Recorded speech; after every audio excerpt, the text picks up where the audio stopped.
There's a lot to be said about the human condition films. Altogether, they encompass around 10 hours of content, and it takes us on a very comprehensive journey through the Japanese occupation of Manchuria and the eventual disintegration of their forces there. There is a lot to choose to focus on, but I want to highlight a universal aspect of this film, the system in which the main character Kaji finds himself in.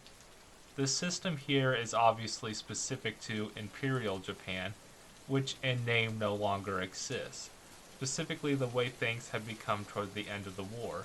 The story begins with Kaji being sent to a mine in Manchuria to become an overseer. Since Kaji believes the rights of the worker, he is seen with suspicion as being a possible communist. Yet, despite his leanings, Kaji is working within the confines of the system. Kaji remains in the system so he can work for the people within that system. He has to stay to oversee the prisoners because if he leaves, who knows who will replace him? Certainly no one would defend them as he does. As such, he allows himself to play a direct role in the evils of said system, inadvertently helping to keep the system that causes these atrocities to be upheld. Even if Kaji actually has the right mindset, he will inevitably be overridden by the system he works for, since he is no greater than its parts. He can do his best to look after some of the individuals caught up in it, but cannot stop the process which brings these individuals to this point.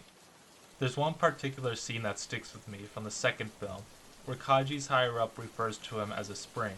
The more he is pushed, the harder he will bounce back.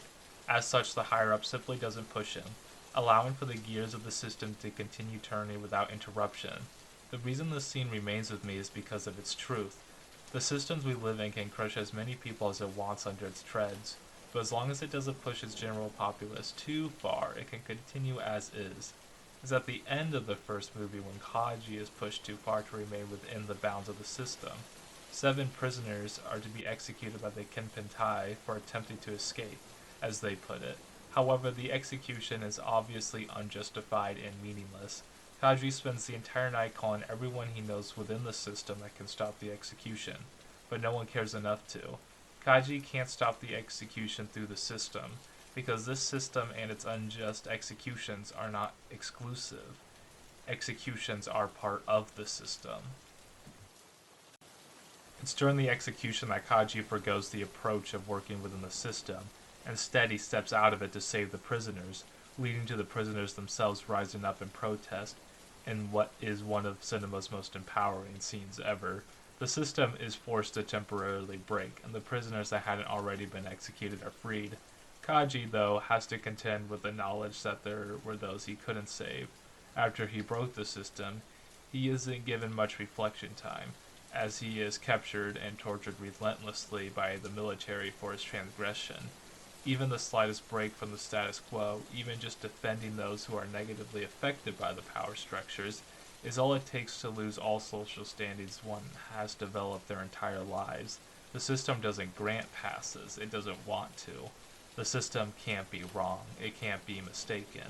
One may be led to believe that it is okay to point out the mistakes in the system, hoping to improve it. What one may not realize is that the supposed mistakes are not accidental at all, they are part of it.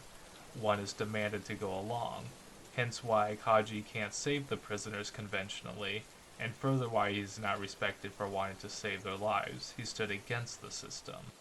In his home life, his wife Michiko asks that they not think about the worldly stuff while at home, to have a place of respite, though both can feel that this task is impossible. The system becomes part of the being, forcing itself to become one life. It can't be ignored. The evils of the system are overpowering, not just in what they do to others, but in how they make us act. During the third movie, as Kaji is on the run, he yearns to return to his life with Michiko, which he realizes is impossible. He never had the perfect life with Michiko. He has to acknowledge that the serenity they had was at the cost of the enslavement of the Chinese people. There is no going back after one sees it as such. What is one to do? When Kaji is conscripted, he befriends a man named Shinjo. Shinjo is a communist and does not believe in the system. He takes the initiative, after he is to be arrested, to run away. He escapes across the border, and regardless of whether or not he achieves his dream to become a free man, the scene is presented to make us feel good for him, to believe in his reasons to run away and support him leaving the system behind. Kaji's conflict with the system is unresolvable. Staying in the system to help others at the expense of codifying it is a difficult moral question. There are things that keep Kaji attached to it, for mostly his wife. If he left, he couldn't return to her. As such, we understand his actions to remain a part of it, and to do the best that he can. But we can't forget Shinjo. He chose not to give any of his labor to the system exploiting him. But the system is not unbreakable. There is a scene in the second film where a group of generals discuss the war situation. One is of the mindset that defeat is near and inevitable. The other goes on a long speech that sounds conventionally inspiring, but its placement after we have been forced to witness all of Japan's crimes, on top of the general knowledge that Japan loses the war in the end, makes his speech seem delusional. He says that an empire that stretches from the Aleutian Islands to the shores of Australia and the edges of India, an empire that has never existed like this before, is too powerful to simply fall apart, that a few Pacific losses are hardly worth sounding the alarm bells over. The system collapses overnight, and the world reorganizes accordingly. Kaji is not in a position to see the benefits of this, but is instead left abandoned. In a world recently freed from Japanese oppression, it makes sense why Kaji faces such discrimination.